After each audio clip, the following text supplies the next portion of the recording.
这才是昊天锤真正的威力！上魂！踏虚！ Молот чистого неба – легендарный дух. Когда же мы его увидим во второй части боевого континента? Клан чистого неба по-прежнему существует, однако он закрыт от всего мира. Его возглавляют переродившиеся Дамин и Эрмин. Но в ближайшее время мы сможем увидеть молот небес Танутун или Вандуна на турнире мастеров и довольно скоро. Это второй дух Танутун, помимо яркой богини Бабочки. Его дебют будет впечатляющим. Академия Шрека победила Национальную Академию Звездной Империи в первом командном туре полуфинала. В этом бою Хуэйхао и Вандун использовали их второй, новый навык слияния. Этот духовный навык был уникальным и содержал пугающую ауру грубой силы и величия. Они подряд активировали два навыка слияния, чтобы победить. Хуэйхао никогда бы не попробовал активировать два навыка слияния духов подряд, если бы Электролюкс не сказал ему, что он может это сделать. Так было потому, что неудача означала бы его смерть. Использование второго навыка слияния сразу после первого стало новым пределом для него и Вандуна. Правда, из-за этого Вандун потерял сознание,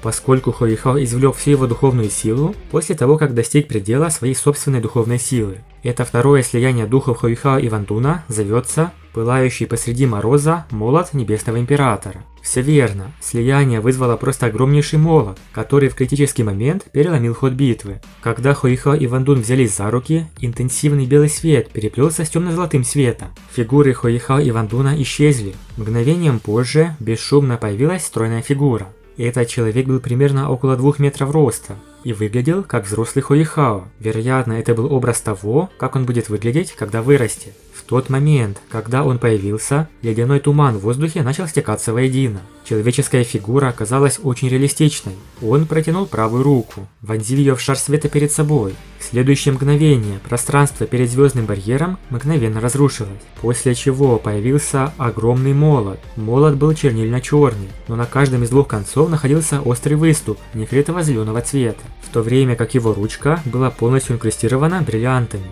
Потом он засиял золотым светом. Сразу после этого супермолот с длиной более 10 метров и шириной изголовья более 3 метров стал кроваво-красным. Все остальные следы света, казалось, были поглощены этим кроваво-красным светом. И даже звездный барьер перед ним начал дрожать. Казалось, что невидимая рука управляет этим огромным молотом. В следующее мгновение он обрушился вниз. В тот момент, когда молот приземлился, звездный барьер мгновенно рухнул. И Мася Тао воспользовалась возможностью освободиться от своих оков. Второй навык слияния Хуэйхао и Вандуна был результатом слияния их могущественных боевых духов, Императрицы Скорпионов Ледяного Нефрита и Молота Чистого Неба. Для сравнения, Золотая Дорога была мощным навыком слияния боевых духов, который склонялся к контролю, а не к разрушительной мощи. Не было никаких сомнений в том, что обе эти сущности находились на вершине атакующих и разрушительных способностей. Одна из них являлась предельным боевым духом и была известна как один из 3 императоров Крайнего Севера. Молот обладал репутацией самого пугающего боевого духа системы атаки. Их слияние могло означать лишь одно – разрушение.